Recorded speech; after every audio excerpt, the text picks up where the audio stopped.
আমরা ভেবেছিলাম বা আমাদের আকাঙ্ক্ষা ছিল যে ধনী গরিবের যে আয় বৈষম্য, সেই আয় বৈষম্য কমে আসবে, কিন্তু এই বাজেটে আমরা সেই আয় বৈষম্য কমানোর কার্যকর উদ্যোগ দেখিনি। করদাতার সংখ্যা যেটি পূর্বে ছিল সেটি বিদ্যমান রয়েছে, এবং যে সকল ব্যক্তি বা প্রতিষ্ঠান কর ফাঁকি দেয় তাদেরকে করের আওতায় আনার তেমন কার্যকর পদক্ষেপ আমরা দেখিনি।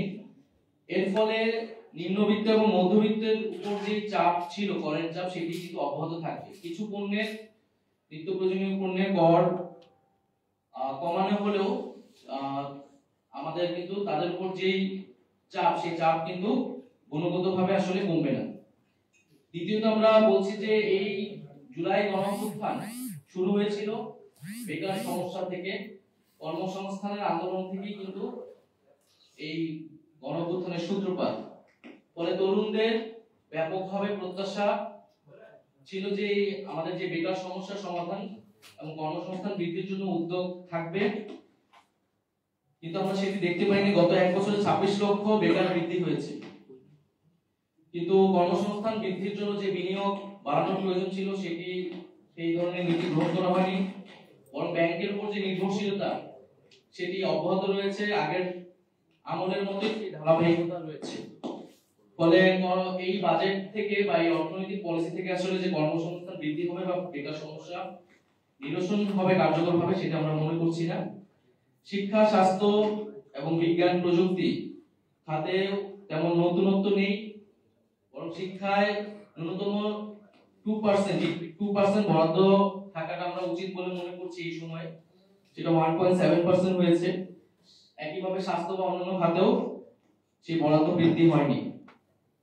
আরেকটি গুরুত্বপূর্ণ বিষয় হচ্ছে যে প্রবাসী শ্রমিকদের বিষয়ে আমরা চেয়েছিলাম যে তাদের প্রতি সরকারের নজর থাকবে এই বাজেটে, কারণ এই অর্থনৈতিক ভঙ্গুর অবস্থা থেকে কিন্তু রেমিটেন্স, প্রবাসী শ্রমিকদের যে রেমিটেন্স আমরা পাই তাদের থেকে, সেটা একটা গুরুত্ব বহন করে এই অর্থনৈতিক ব্যবস্থার উন্নয়নের জন্য। কিন্তু আমরা দেখছি যে প্রবাসী কল্যাণ মন্ত্রণালয়ের বাজেট কমানো হয়েছে, সেটি প্রায় প্রবাসী কল্যাণ মন্ত্রণালয়ের বাজেট অর্ধেক করা হয়েছে, এবং এটা আমরা নিন্দা জানাচ্ছি। এবং আমরা মনে করি যে এই বাজেটটা প্রবাসী কল্যাণ মন্ত্রণালয়ের বাজেট কমানো উচিত না, কারণ এই আমাদের প্রবাসী ভাইরা তারা কিন্তু নিজেদের উদ্যোগে বিদেশে যায়, দেশের এই প্রবাসী কল্যাণ মন্ত্রণালয় থেকে যতটুকু সুযোগ সুবিধা তাদের দেওয়া হয় সেটিও যখন কমানো হয়, তখন আসলে এই সরকারের আসলে প্রবাসী ভাই বোনদের উপরে আসলে তাদের উদ্যোগ কি সেটি পরিষ্কার হয় না। এবং আমাদের দেশের বাইরে যেসব আমাদের দেশের ভাই বোনরা যায় তাদেরকে প্রাতিষ্ঠানিকভাবে দক্ষ করে তোলার উদ্যোগ যাতে নেওয়া হয়, এটা আমরা জানিয়েছিলাম, কিন্তু উল্টো দেখা গেল যে প্রবাসী কল্যাণ মন্ত্রণালয়ের বাজেট কমানো হয়েছে। এছাড়া ক্ষুদ্র ও মাঝারি ব্যবসায়ীদের প্রতি ইনসেনটিভ থাকবে, আমাদের এটা প্রত্যাশা ছিল, কিন্তু ক্ষুদ্র ও মাঝারি ব্যবসায়ীরা লাভবান হবে এই ধরনের উদ্যোগ আমরা দেখিনি এই বাজেটে।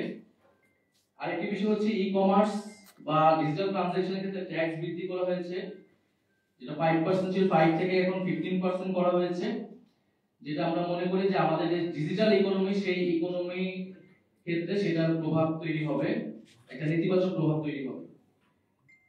আরেকটি বিষয় যেটা সবাই বলছে যে কালো টাকা সাদা করার সুযোগ সেখানে রাখা হয়েছে এই বাজেটে, আমরা মনে করি যে কালো টাকা সাদা করার সুযোগ রাখা উচিত ছিল না।